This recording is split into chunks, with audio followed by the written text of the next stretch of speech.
सोलापूर जिल्हा आपत्ती व्यवस्थापन प्राधिकरण अंतर्गत रायगड येथे आपदा मित्र व सखी प्रशिक्षण पूर्ण करून परतलेल्या स्वयंसेवकांसोबत अकलूज नगर परिषद कर्मचारी यांचा संयुक्त शोध व बचाव कार्याचा सराव अभ्यास शनिवार दिनांक 2 ऑगस्ट व रविवार दिनांक 3 ऑगस्ट रोजी आयोजित करण्यात आला होता। हे प्रशिक्षण अकलूज नगरपालिका मुख्याधिकारी दयानंद गोरे यांच्या सहकार्याने तर निवासी उपजिल्हाधिकारी अभिजित पाटील यांच्या निर्देशानुसार घेण्यात आले, अशी माहिती जिल्हा आपत्ती व्यवस्थापन अधिकारी शक्ती सागर ढोले यांनी दिली। सोलापूर जिल्हा आपत्ती व्यवस्थापन प्राधिकरण अंतर्गत आयोजित या उपक्रमात आपत्ती व्यवस्थापन अधिकारी आणि सोलापूर रेस्क्यू स्क्वॉडचे प्रशिक्षित स्वयंसेवक अनिल सल्ले यांनी मार्गदर्शन केले।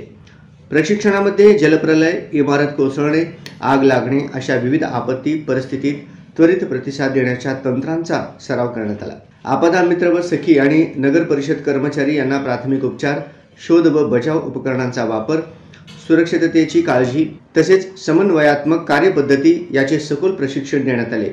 या उपक्रमामुळे अकलूज शहरातील आपत्ती व्यवस्थापन यंत्रणा अधिक सक्षम होणार असून भविष्यातील संकटांना तोंड देण्यासाठी स्थानिक पातळीवर प्रशिक्षित मनुष्यबळ उपलब्ध होणार आहे। सदर प्रशिक्षणामुळे आपदा मित्र व सखींचा आत्मविश्वास वाढला असून त्यांनी सामाजिक उत्तरदायित्वाची भूमिका अधिक प्रभावीपणे पार पाडण्याची तयारी दर्शवली आहे, असे श्री ढोले यांनी सांगितले।